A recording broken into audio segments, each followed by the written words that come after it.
જય શ્રી કૃષ્ણ, જય શ્રી વલ્લભ. આજના રાધે કૃષ્ણ સત્સંગમાં આપણે સેવા વૃત્તિ અર્થે ના કરવી તેના વિશે સત્સંગ કરીશું. પણ તે પહેલા આપ રાધે કૃષ્ણ સત્સંગમાં જોડાવા માંગતા હોય તો લાઈક કરજો, શેર કરજો અને સબસ્ક્રાઈબ કરજો, જેથી આવતા નવા તમામ પ્રસંગો આપના સુધી પહોંચી શકે. એક વખત આપશ્રીએ આજ્ઞા કરી કે પુષ્ટિ માર્ગમાં સેવા અને કથા જ સ્વધર્મ છે. આ સેવાના બે પ્રકાર છે, એક સ્વરૂપ સેવા અને બીજી નામ સેવા. સ્વરૂપ સેવા શ્રી ઠાકોરજી પધરાવીને કરી શકાય અને નામ સેવા શ્રીમદ ભાગવતનું નામ રૂપ લીલાત્મક શ્રવણ કીર્તન કરવું એ છે.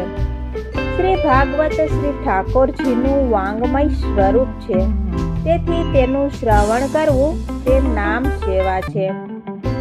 આ બંને સેવા કોઈ પણ પ્રકારની સ્વાર્થ વૃત્તિ રાખ્યા વગર કેવળ સ્વધર્મ સમજીને જ કરવાની છે. શ્રી મહાપ્રભુજી ભક્તિવર્ધિનીમાં આજ્ઞા કરે છે કે અવ્યવૃત્તો ભજે કૃષ્ણમ પૂજ્યા શ્રવણાદિભિ, એટલે કે અવ્યાવૃત થઈને શ્રી ઠાકોરજીની સેવા કરવી. અહીં પૂજ્યા અને શ્રવણાદિથી રૂપ સેવા અને નામ સેવા બંનેનો નિર્દેશ શ્રી મહાપ્રભુજીએ કર્યો છે. અવ્યાવૃતો ભજેત કૃષ્ણમ પૂજ્યા શ્રવણાદિભિ વ્યાવૃત્તોપી હરોચિતમ શ્રવણાદો યતે સદા. સેવા સ્મરણ કરતા અવ્યાવૃત્તિ એટલે કે કોઈ વ્યાપાર, રોજગાર કે નોકરી વગેરે ન કરીને એકમાત્ર સેવા સ્મરણ પરાયણ થઈને રહે, આ પક્ષ ઉત્તમ માન્યો છે.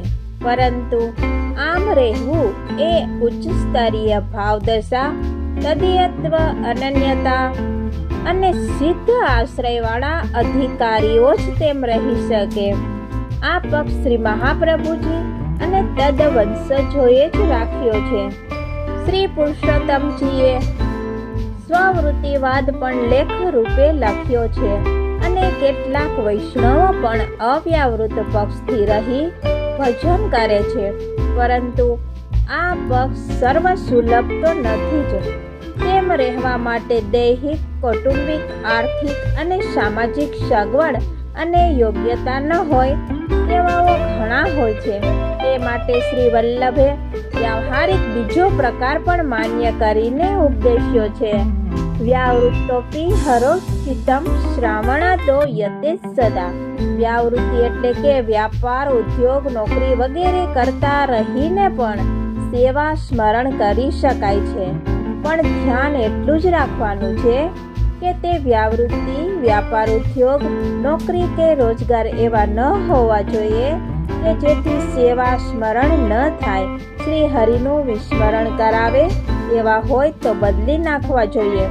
આમ શ્રી હરિમાં ચિત્ત લાગેલું રહે એવા નોકરી, વ્યાપાર, ભક્તિમાં ને ફલમાં હરકત કરતા નથી. આ પક્ષ મધ્યમ કક્ષાનો કહેવાય.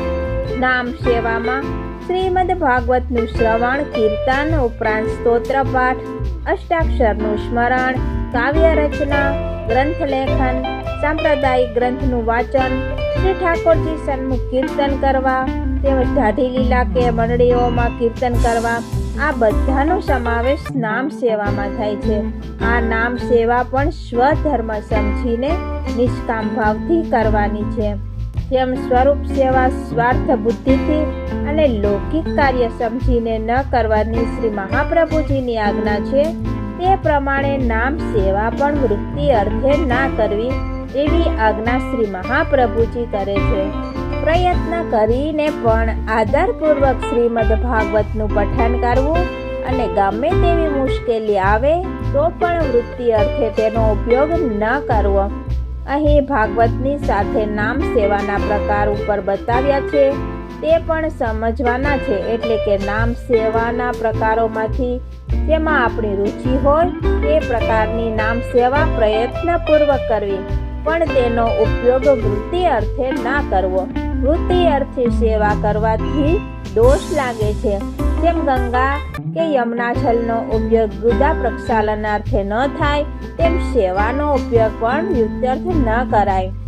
આ સાથે જ આપણે આજના રાધે કૃષ્ણ સત્સંગને અહીં વિરામ આપીએ.